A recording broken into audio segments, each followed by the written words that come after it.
Here's a quick video showing you how I made this badass looking strut brace.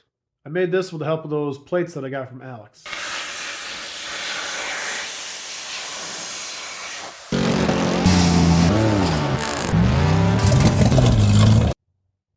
I cannot believe how well these strut plates bent in the vise. All it was clamping them in the vise and then using vise grips to grab a hold of them and bend them. Worked really good. So I marked with the eye-crometer where I think this will sort of line up here. And I'll make my clearance cuts, sneak up on it, and weld her in. Okay, I'm pretty happy with fitment here. Gonna weld her up.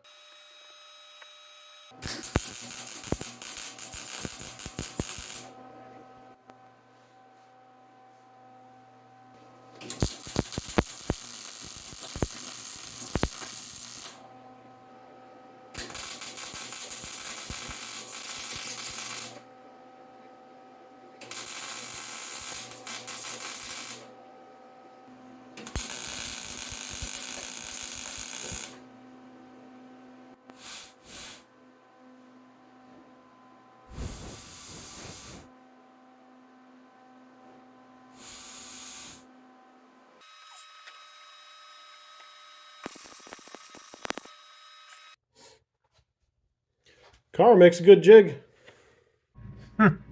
Well, now I know why the holes are slotted on the factory strut bars. Here's another one of them design parts of Gearhead Design. And if you root for shitty football teams like I do, you might recognize this LS. So that's from the original Carolina Panthers logo. This S is from the Panthers. The L is actually not from Carolina. It's something I put together to sort of make everything match up. But it looks 90s.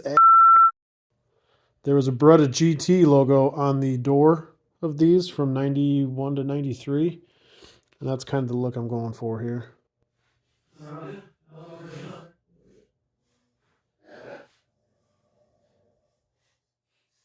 I have the intention of maybe using these factory firewall covers from the early Berettas. I think it's like 87s, 88s, 89s had them.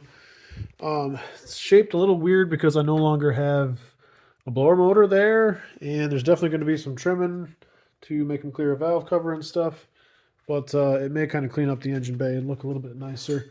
I did pick up this cover the other day from a buddy of mine, which really helps with the look of the engine bay up here. That would close it off really nicely. Been doing some trimming on this truck fuse center here, and it fits pretty decent. That'll keep it from looking like such a raggedy POS. But now I'm getting back to more important stuff, like making this new rear frame, cutting up the old one so that I've got room for the rear axle, which is super tight, because now I need a low ride height in the back that the front looks so good. But that'll be the next video of Gearhead Design.